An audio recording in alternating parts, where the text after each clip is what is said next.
which is big. Okay, guys, we are at the right time to begin now.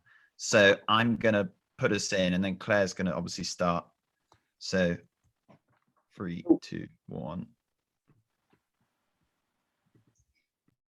Hello, everyone, and thank you so much for joining us tonight and being part of this really extraordinary event and movement. Thank you in particular to our panellists for tonight from St Paul's Girls, Downe House and Brighton College. I'm Claire Reynolds. I'm from AGL Communication, and we are LookUp's impact partner here in the UK, and we've put together this panel. So I just wanted to say a few words at the beginning about what drew us to LookUp and why we decided to get involved. So at AGL Communication, we work with talented people of all ages, including people who've just left university and school, as well as people who've reached the absolute top of their field. We put emotional intelligence at the heart of everything we do. So we help people harness their emotions so they can communicate and perform at their best. Now, we know that technology is absolutely integral to everything we do these days, but we also know that social media platforms are incredibly skilled at manipulating our emotions so that we're all completely hooked. And that's why we're part of this movement, really, because we believe that we all need to actually reclaim some of that control over our emotional well-being again. And we love also that youth is at the real heart of LookUp. And we also love that it's all about finding solutions rather than just creating more noise.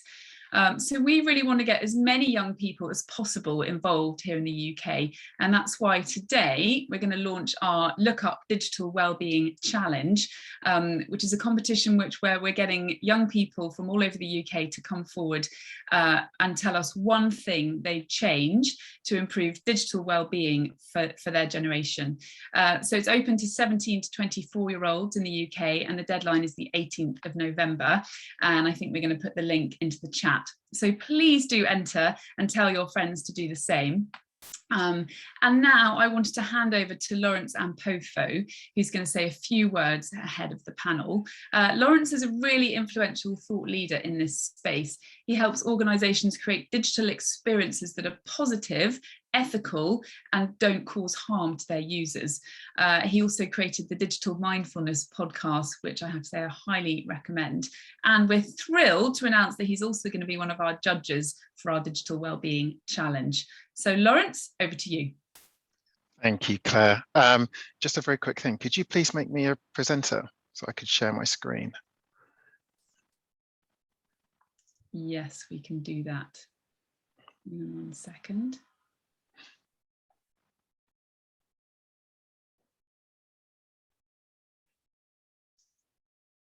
Oh, lovely. Lovely. Thank you very much. Okay, and let me get rid of this. I'm not sure how I'll get rid of that. Okay, doesn't matter. So Claire, thank you so much for inviting me here. It's a real pleasure to be here. And I always absolutely love what yourself and the team at LookUp are doing. So thank you very much. My name is Dr. Lawrence Ampofo, and I'm the founder of Digital Mindfulness. It's a real pleasure to be here. And just to give by way of introduction, I started Digital Mindfulness maybe about 8 years ago now, as Claire mentioned, with the express intention really of trying to find that intersection between what do great products, what do great digital experiences look like, but what happens when they're designed to be positive, to have a positive impact on humanity and on society. And that's really what drives the work we do and what I really, really care about. So I'm going to spend the next 10 minutes really talking about the importance of digital well-being, and in particular, why it's so important in the school context, both for educators, for young people, and for kids as well. But just to give you a bit of a flavor about digital mindfulness very, very quickly, and actually why I'm here. So as Claire mentioned, with the podcast that we started many, many moons ago, that was where I've had the amazing opportunity to speak to Tristan, as I'm sure you know, of Social Dilemma fame. Just at the bottom there, if you've not read his book, Dr. Cal Newport, the person that wrote deep work, and also digital minimalism. Fascinating person. Also Charles McElwain, just at the bottom there, from New York University, writing about Black software. What we all had in common, though, was that around about 8 years ago, we really started to notice that there was, in addition to everything else that was going on, this increased digitization, what we noticed was that nobody was asking, everyone was talking about, yes, it's good to get online, you've got to start using these platforms, it's just so incredible.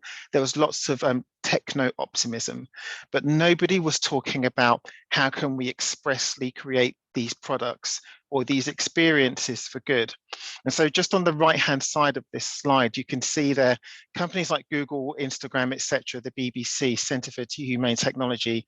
These are other companies that we've really had the great fortune to work with to really start, not so much in addition to thinking about these problems, helping other companies and organizations to build these positive experiences in their own image. So that's really why I'm here. But you can see there I've written university. I think that was in my head just before I was writing. But what I really want to emphasize is that in schools, in universities, both for educators and for students, the whole experience of school and university is now becoming much more fragmented. It's much more atomized than before. And so that's why digital well-being, particularly for young people and children, is so important. It's such a critical topic right now. One of the reasons for this. So I think one of the big reasons for this just now is that networks are much smaller, particularly in school. So there's, as I mentioned, there's got the atomization of networks. And what that means is that when you are in school, information in these very small cliques or in these very small groups travels incredibly quickly. My background from kind of school, university, academically, is computational propaganda. And I'm really interested in the way that information travels and changes within networks. And one of the things that we're seeing, especially from the latest research, is that in schools, all of that is concentrated. And so within this environment now, with organizations like LookUp, it's so important that we start to deconstruct what that looks like and really think about and practice what a good digital experience looks like in school and how we can practice that. Because I think everybody is very aware, and you're probably going to hear this on the next panel, just the impact of the impact of a negative digital experience has on children and on educators as well. So it does impact. There is very strong research and data to suggest that it does have an impact on people's mental health. It does have an impact on your cognitive load. So for those people listening, your cognitive load, just how much attention that you can place on what it is you're meant to be doing or you want to be doing at any one time. It also has a real impact on your productivity as well. And of course, at a more macro level, it has a wider impact on society. I think I'm running out of time just here. But what I really want to say is that putting this in context, this discussion about digital well-being in schools, this really has been going on certainly since the 80s. So when email became a more constant fixture within schools, within the big terminal, the big mainframe computers in schools, there was discussion then about the impact that, say, too much email use could have on students and on their ability to do work well. As we come into the 90s, the whole idea of ambient computing, people started to talk about computing being everywhere and in our homes and on the streets, and how this would have an impact on people's attention and on their well-being.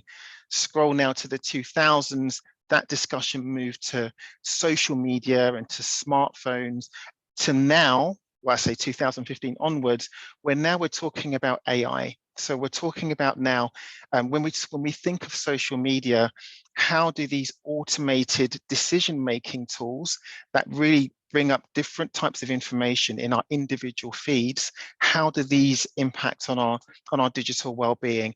What does it mean to be hyper-connected now? How does that affect us?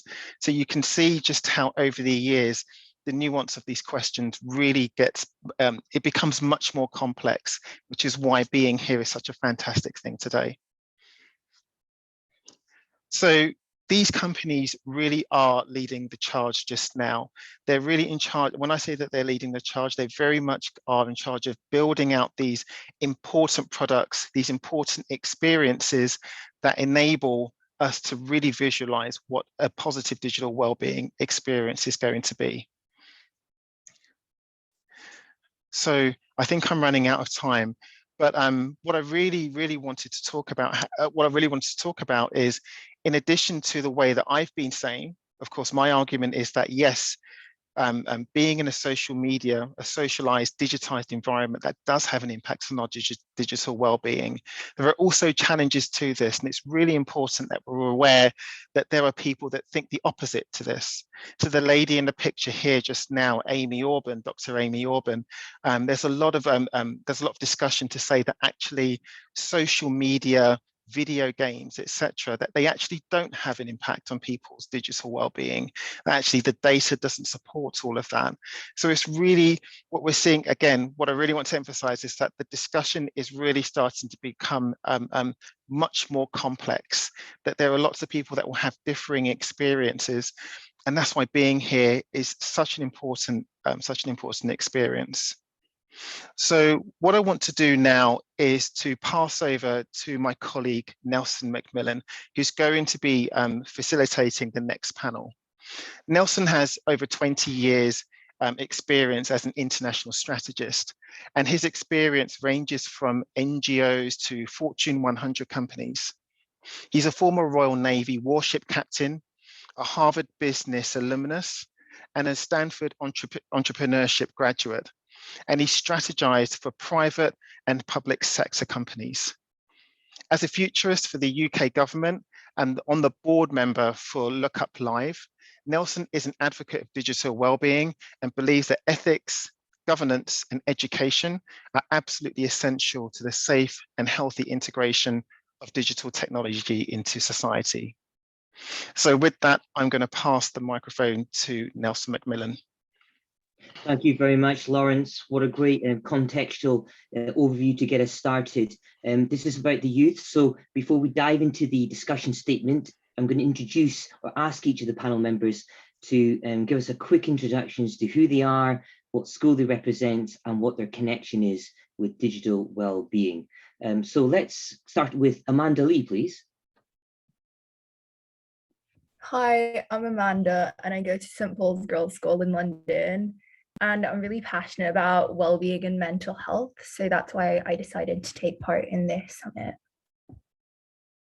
Thanks, Amanda. Next up, Katie Lamb. Hi, I'm Katie and I go to Downe School, and I joined this summit because I was also inspired by the effects of mental health, like of technology on the mental health of young people. Wonderful. Thanks, Katie. Over to Amy. Hi everyone, I'm Amy and I go to Downe School too, and I'm here at the summit today because I was inspired to learn more about social media and the tech industry after I watched The Social Dilemma on Netflix, and also because I really enjoy talking to other people my age and to discuss the future of tech and how we as a generation can solve the various problems possibly plaguing the tech industry, which can directly affect us, which are the users.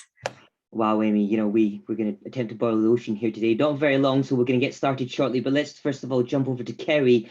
Kerry Heywood for her introduction. Hi, I'm Kerry and I'm in the lower sixth at Brighton College.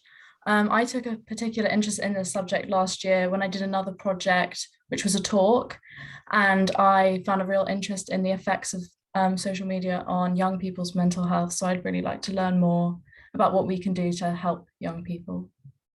Love it. Thanks, Kerry. And last but not least, we have Lucy Collier.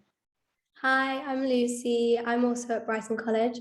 I joined the summit after signing up as a wellbeing ambassador as part of my school community service option. So I'm here to kind of understand more about the correlation between our mental health and our use of social media and how we can improve our relationship with technology. Perfect. Thank you, Lisa. And thank you for volunteering to give up your time on a Saturday and be a part of this important movement. The discussion topic we have today, everybody, is a statement which is social media companies have a moral responsibility to encourage positive technology use in their users and discuss. Now, before we dive into it, there's a couple of polls if you dialed in the Hoover app, and please feel free to answer those, and we'll come back to the results of those a little bit later on. But to get us started then, as we think about that discussion topic, I just asked to the panel here as a show of hands, who uses social media? And if you could put it behind, okay, great. So, you know, at the moment, I mean, I do. So we all actually, we're 100% users here on the panel. Well, not quite, almost all users here. Okay, thank you for that involvement, guys. So what we've seen is in the Senate is the role of, very recently, Frances Haugen, and arguably is potentially a turning point for Facebook.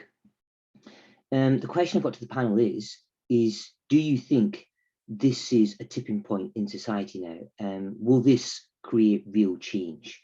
Who'd like to have a go at giving their thoughts to that first?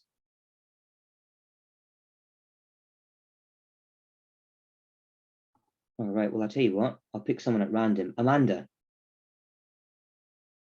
what do you think? And just a moment to unmute yourself before you speak. Yeah, Amanda, do you think this is a turning point for Facebook? You know, is this a turning point that will create real change?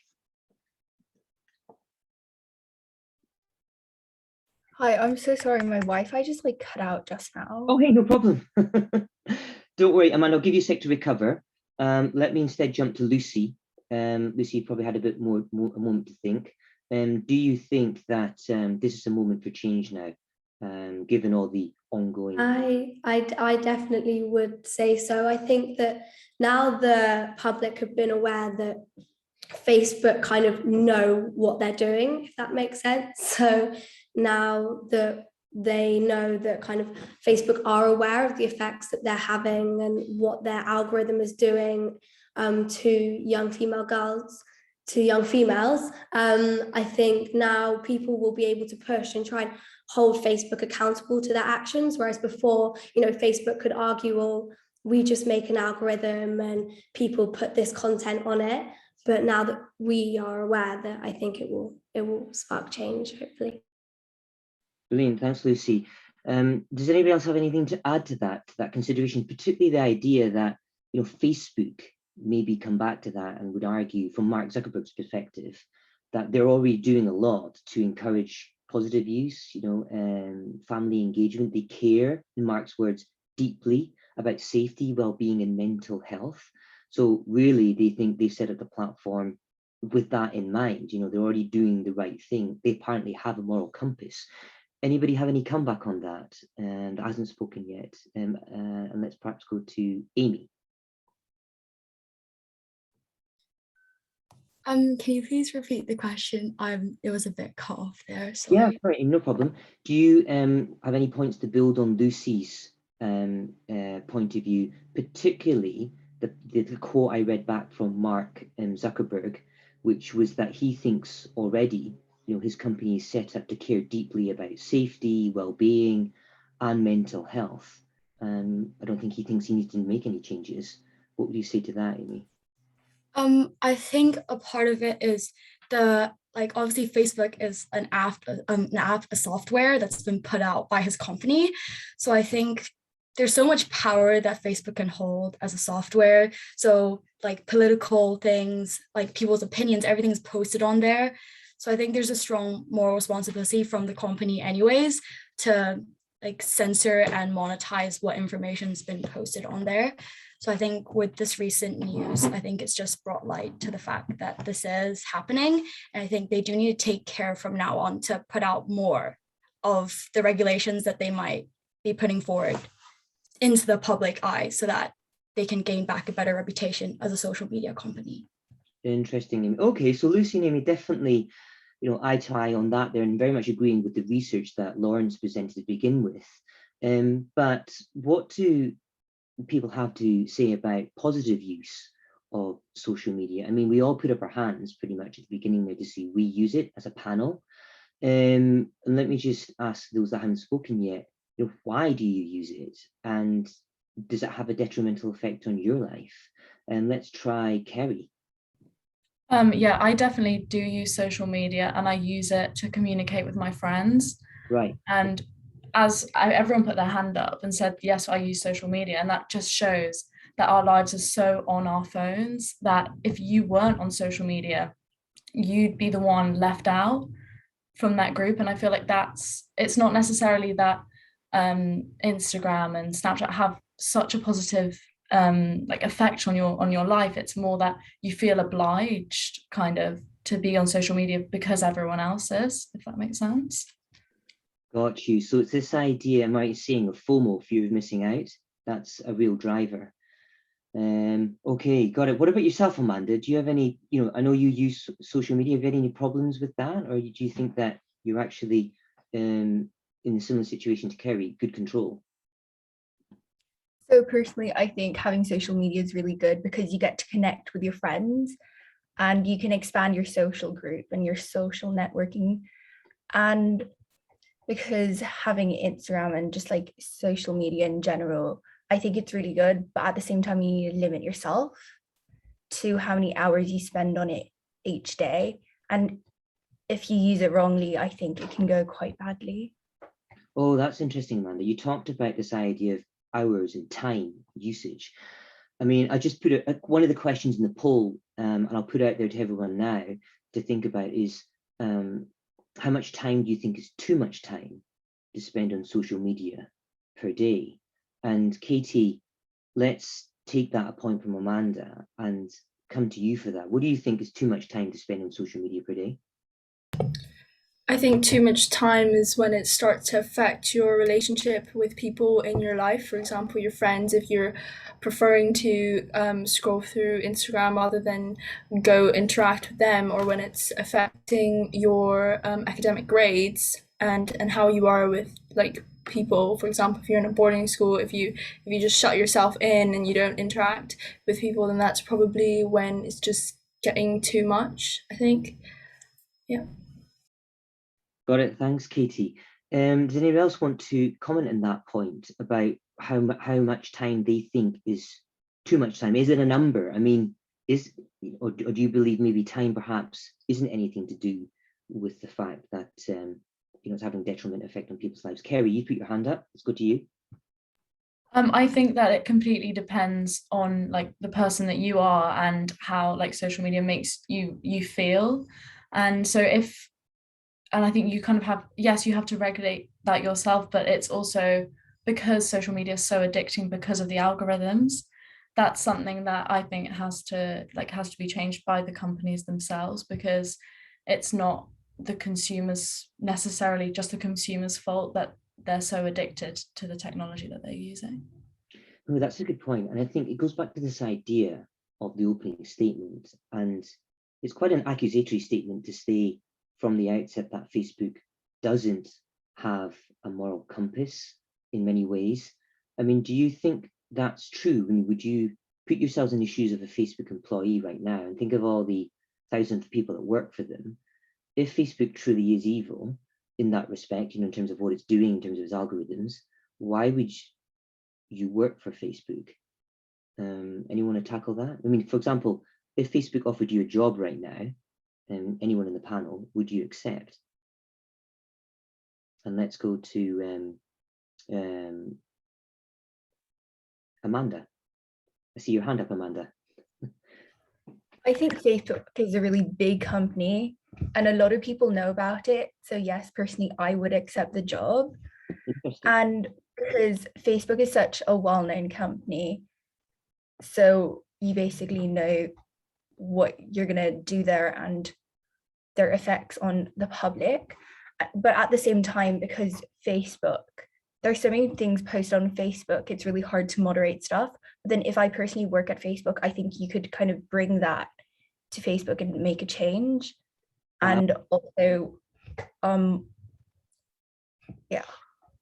No, that's brilliant. No, thank you, Amanda. And I think this is really exciting to hear that actually you'd want to go in, because in the same way that has been said in the Senate, although there have been some damning accusations about Facebook, the idea was they were supposed to be constructive, to go about making positive change, and you think that's actually possible.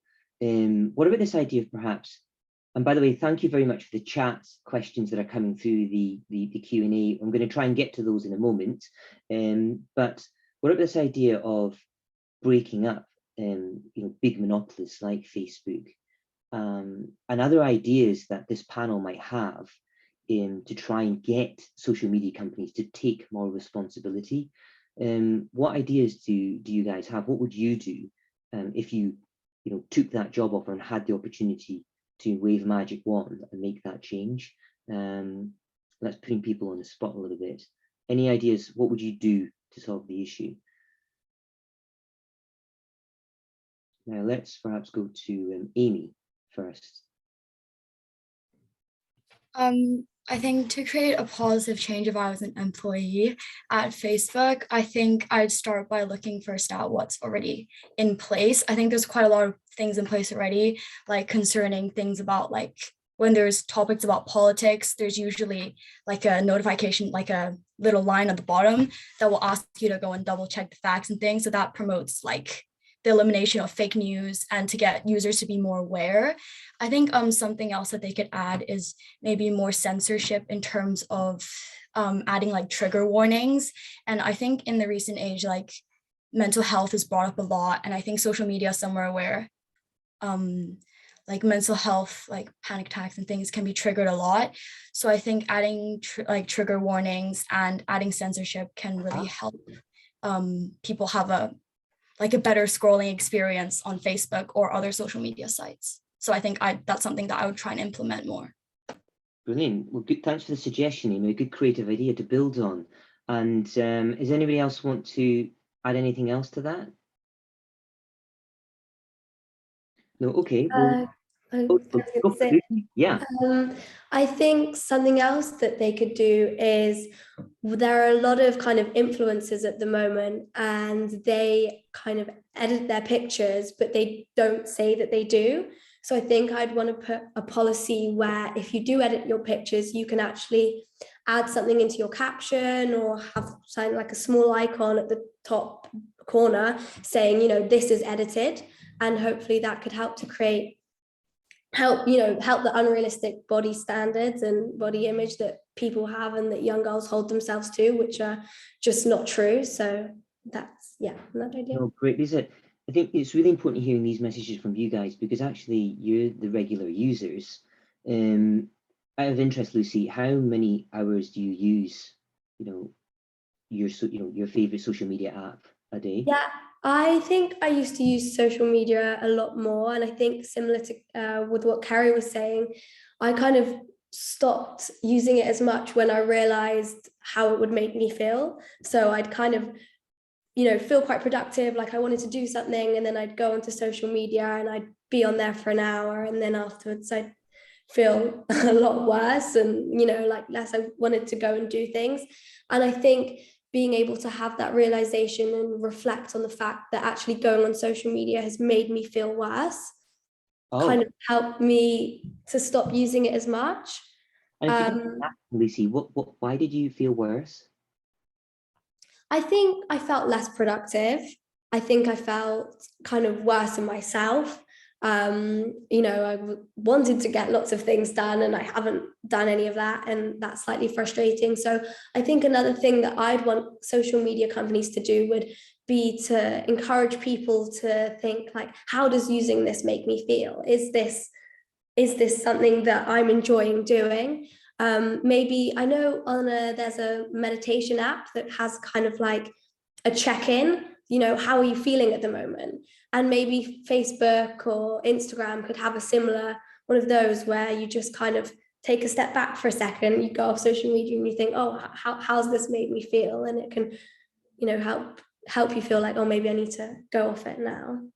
Oh, brilliant. Thanks very much for sharing that, Lucy. I think you've highlighted something really important there, is this idea of productivity and time and wanting to contribute something that arguably I'd say your skill set, your purpose, your values align to.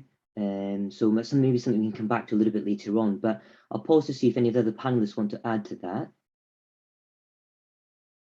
Okay, oh, Kerry, let's go for you, Kerry.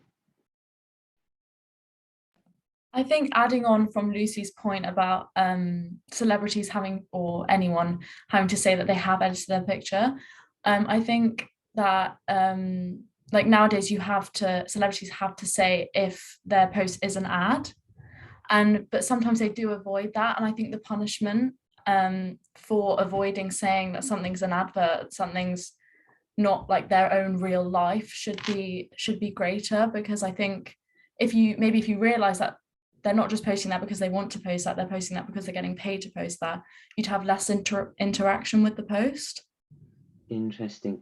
Yeah, what I'm hearing is truth, candor seems to be lacking, and it feels to me like you want more transparency. Is that right, Lucy?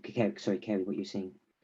Okay, interesting. Well, look, let's move on, because there's so much to cover and we're getting quite a few questions coming in. So let me just go to those for a moment and just answer here. Okay, I'd like the panel to, trying to group some of these questions up that we're getting through. I'd like the panel to put themselves in Facebook's shoes, or big tech shoes. At the end of the day, big tech, as Amanda said, is providing jobs, is running the economy, is actually creating opportunity for people. But they do have to be able to pay people a wage, and they do have to survive. So how would you propose, they go about making money rather than making people redundant, which, if we were to arguably in their eyes do, like by adjusting some of these algorithms and not making them targeted, addictive, if you like, to use that quite aggressive language, they would argue they would make huge losses and have to have huge job cuts. How would you make money instead? What would the business model be for you if you were a Facebook employee? Any ideas in that? And I noticed that's quite a that question came from Kinshing, but also I think captures a few other ideas in there. Katie, were you going to say something? Well, I was just thinking that in terms of more responsibility, because the algorithms seem to be the most effective way of making money, which is why like all these social media platforms are so like rich, like the heads of them, the founders, and while they do, I suppose, exploit people, I feel as though it's not like, it's obviously not good that they're making people addicted and to the endless scrolling and everything. However, like targeted ads is the most efficient way to make money. And yeah. And see, this is the thing. This is back to this idea of profit over purpose. At what point do we cross the divide and realize that profit becomes more important than purpose? And here's a question I've got to the panel. Do you think Facebook have gone, or big tech with their social media have gone too far? Have they put purpose over profit, in your opinion, and why? And let's go to Amy. I think at the moment they are definitely putting profit over purpose, but I think as like on their own sites, as more awareness is being raised among especially our generation, like younger people, I think there is this pressure on them to do better in terms of encouraging public positive technology use. But I think in a part there's also the pressure from possible like shareholders or other people asking them to generate more of this money. And so I think that's something that's definitely stopping them from encouraging this positive use. But I think that's probably, yeah. No, thank you for that, Amy. And actually, I'm going to build on that for a moment, because Alex Holmes has submitted a statement that states that he likes the ideas, and they do feel like, though they're relying on humans doing the right thing. i.e. users also being transparent using the tools. There are great tools on the platforms I've been mentioning, but many of the issues lie with humans deciding to behave a certain way. What do you guys have to say about that? That's an interesting point from Alex. Is it to do with our behavior, or maybe is it something else? Looking at your experience, and let's go to Amanda. So I think that it's also to do with human behavior, but if you mix that with what Facebook can do and the power Facebook kind of holds in general, I think if Facebook did something about it and kind of moderated what they put onto the platform, I think that could make a really powerful change, because everyone, I mean, most people's on Facebook, and if you show positive things on Facebook, I think it would be really powerful. So let's take that idea. Thank you, Amanda, for that. Let's take that idea forward, and building this idea of doing positive things, showing positive things on Facebook. And let's step away from Facebook for a moment, because the Instagram piece seems to me to be all about image. But if we use TikTok, I think their business model is slightly different. It's about performance. So maybe that's more of a positive tool to use. I mean, what would be your opinions here? Which is the more positive experience? Is it TikTok or is it Instagram? Lucy, let's go to you first. I would definitely not say that it's TikTok, personally. I deleted TikTok after kind of having it for 3 months. I found that my attention span after using TikTok a lot decreased so much. I couldn't watch anything on Netflix. I couldn't watch YouTube videos because I couldn't stay concentrating on what was going on. And I think that that's definitely was to do with my use of TikTok and this kind of really short entertaining videos that kind of gave instant gratification that I had, I could use really easily.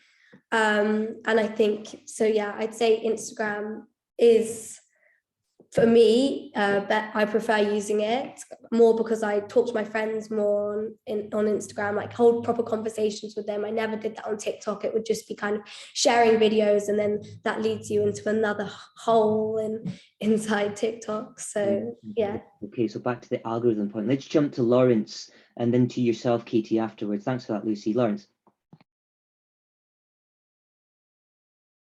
Oh, sorry, Lawrence, you're on mute. If I ask you to start again. Embarrassing, I'm sorry. Katie, I'll be very quick. Just to go back to very quickly to how would you make money off these platforms? It's, if I had that straight answer, like I wouldn't be sitting here, unfortunately, but that is such, it's such a challenging question, isn't it? How do these platforms, how can they make money that doesn't, that's away from that attention model? It's a really, really challenging thing. And I think that's probably one of the benefits of working there, that you can start to tackle these problems, more in depth and have a massive impact. So one of the things that they've spoken about is using more like the LinkedIn model. So would we pay for it? Would you pay a monthly subscription for these social media platforms? And, that's one thing that's an interesting question. It'd be great to hear actually from the panel. Would you pay, like a Netflix subscription for Facebook or for any of these other platforms? Okay, great. Well, Kerry put her hand up immediately. Katie, will come answer that very quickly. I don't think I would pay, because I feel like as a young person, it's not me who's paying for my Netflix subscription, but whereas I don't think my parents would pay for me to scroll through hours of TikTok, and I don't think that I would. And I think the main reason why a lot of people do use social media is because it's entirely free. And I feel like that's how so many people are addicted to it, just because it's completely free. Okay, thank you. Thank you, Kerry. Thank you, Lawrence. Fascinating little discussion. We might come back to that little rabbit hole, but first to Katie. Following on the point about Instagram and TikTok, I just want to say, like, I think both are equally similar because Instagram used to be just like a platform where you can share photos and talk to your friends, but then they added the feed, the Instagram feed, like the search bar, where if you go on to, like, if you want to find someone, there's like loads of pictures of like things that they think you're interested in, like the algorithm, and similar to TikTok with the endless scrolling as well, which is why I think they're both equally quite toxic. Yeah, I haven't been on TikTok for 2 years since I deleted it because I just found that it was just, yeah, it made me so much less productive. And even with Instagram now, I still have Instagram because most of my friends have Instagram, and I don't really feel like I go on it too much. I still have that self-control, but I also find that if I do go on it and I go onto that the search bar with all the different things that I'm interested in, I would just get lost in it again. Right. Well, that's fascinating insight for me. Thank you, panel, for giving me that, because I don't use TikTok at all. I think I did one dance in it once, and it was a fail, so I never went back. But it's really interesting to get your perspective on actually the use of TikTok and your feelings on that. Does anybody else have anything to add to it before I go back to the panel questions? No. Sorry, I've just got one super quick thing. In terms of getting lost on social media, and Nelson, I'll be really interested to know what you think as well. But one of the pieces of work and we did with Google with regard to digital well-being, and one of the things that they found that was really interesting with regards to Android phones was that intentionality is really important. So when we're intentional with our social media use, it becomes exponentially more useful. So you're right. If you go, it's really easy to get lost in a TikTok rabbit hole, like, because it just takes you then, and you can just get lost. And I absolutely agree, Katie, with the whole, the feelings of, those empty feelings when you do that. But when you are intentional about it, if you do want to know something very, very quickly in 20, 30 seconds, how do I do this? Or what do people think about this? Then it can become incredibly useful. So I'm just interested to know if when people are intentional about it, like, I want to know about this, whether social media becomes more or less useful, because certainly that's what the Google team found out. Thanks, Lawrence. Let's go to the panel first and see if they got some comments. Kerry. I agree. If you wanted to find something specific out, or you were interested in a certain topic, that you could quickly go on and have a look. But I find that as soon as you open your feed, that top picture or that top TikTok is something that's going to draw you in straight away, and that's on purpose to draw you in because it's something they know you're interested in. And that's why, even if I did want to go and find something small out, I'd end up, I'll just watch a couple of videos because I'm so interested by the first thing I see. So, yeah. Got you. Thank you. Amy. I think that also has something to do with the refresh button, or if you're on TikTok, you can refresh your For You page, or if you're on Instagram, you can refresh your Explore page. So they're constantly feeding more information that you're interested about. So it's like an endless scroll. You can spend hours on there, looking at new things, and it wouldn't be the same content. So you're constantly interested. They're constantly luring you into this deeper rabbit hole. So I think that's definitely, with intent, it still drags you in quite a lot. Fascinating. Katie. Well, I do agree with the refresh button and the content that comes out, because they know what you're interested in. I think it also really depends on the person and how much willpower you have to just find that out and leave, because it is possible if you're, let's say you're in a rush to go somewhere in a minute and you just need to find something out really quick. I feel like if you're sensible enough to know that you have to do it and leave, you might just be able to do it.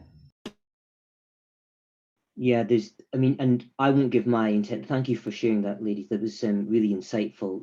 We'll move on from that, and I'll come back to this intent thing to finish. I think, Lawrence, great points there. I'd like to go to a question, and I think we've got only a couple of minutes left. And it's a couple of questions actually, but one from Lucia Vrancic. She said, should Facebook regulate the number of posts that can be posted by a person so that it's easier to post? Or should they make their bans more strict if somebody breaks a community guideline? What does the panel think about that? Let's go to Amanda.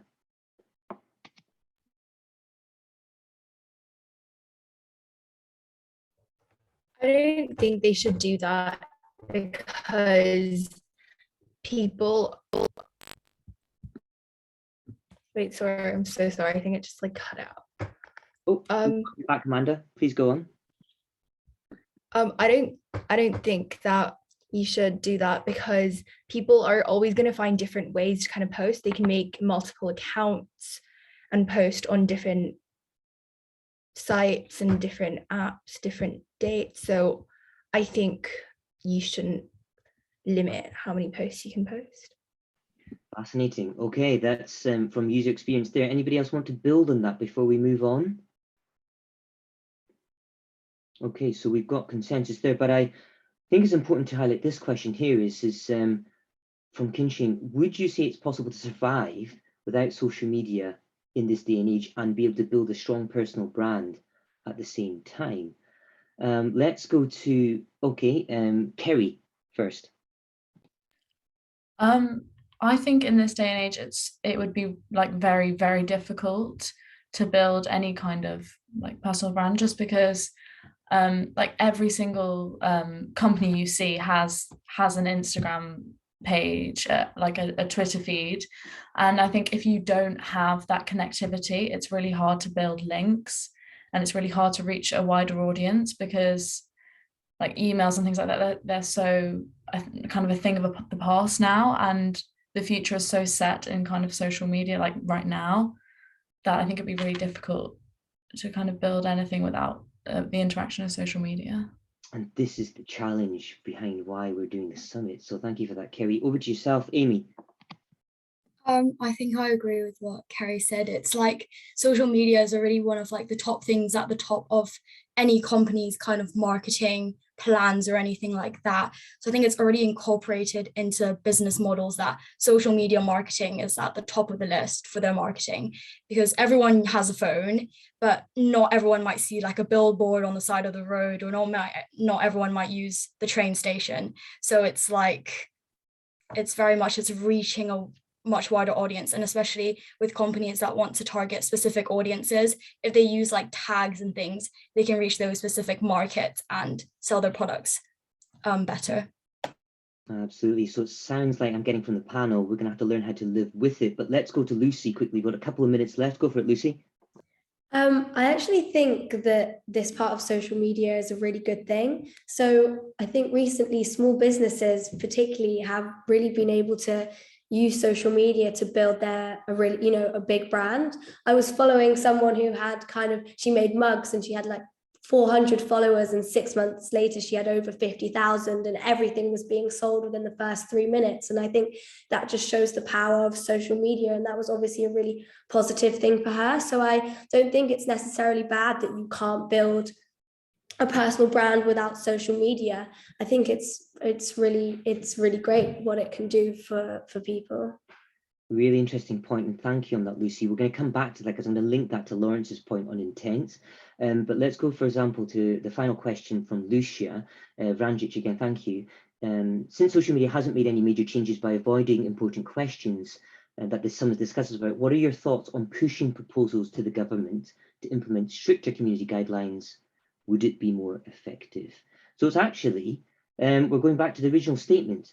Do social media companies have a moral responsibility to encourage positive technology use in their users? Let's go to Amy first. I think because like these companies, so take example like Facebook, they're like individual firms, so their priority is to generate profit. So if you look at it from like a perspective of the government, they're trying to implement things like mental health and those kind of things. So I think it's very important that they have laws concerning like digital safety and how to promote positive technology use. And that way the companies will be able to, like, because it's a law, the companies are under like, who are under the country, like they have to follow these laws. And I think that's the best way to implement online safety and positive technology use. Thank you, Amy. So it's kind of like car companies can fit cars with seatbelts, but they can't really enforce people to wear them. I see what you're saying. Okay, we've pretty much run out of time, everybody. And I thank you for all your questions. I think I'm going to hand over to Claire shortly, but just to say one final thing, and I promise I would connect back to Lawrence's point in intent. You made me think there, that panel, that actually time and our purpose and our values are so important to who we are and what we achieve with the limited time we have on this planet. And I bring in this idea from the philosopher Plato, who regarded the unexamined life as not worth living. I wonder what he would have thought of a life spent scrolling down our phones these days. So thank you very much to the panelists for your contributions and your creative thinking, and for sharing your vulnerabilities as well. Lawrence, thank you for that great context to start with, and a big thank you to AGL, our impact partner for LookUp. We cherish your relationship with us, and we also want to thank Susan Reynolds and Julie at LookUp for all the work they're doing to bring this summit to life. Claire, back over to yourself. Nelson, thank you. That's a lovely way to end with Plato. Thank you to you as well for leading this panel so skillfully. And panelists, wow, it's just extraordinary to hear your perspectives. Hearing from you guys and working towards solutions on all of these issues is what LookUp is all about. So thank you so much for being so brave and putting yourselves forward. To everyone watching, thank you also for tuning in. And I just want to say, please join us at 6 p.m, which is just in a few minutes, where we're going to be talking about social media algorithms specifically, and how they're warping our reality and leading to more radicalization and polarization. So that should be a really interesting chat as well. I think there's going to be a Zoom link in the chat. Then at 7 o'clock, we've got award-winning journalist Minnie Stevenson speaking to QPR star Nedum Onua about his experience of racism on social media. So please do tune in for that. But for now, thank you so much for joining us.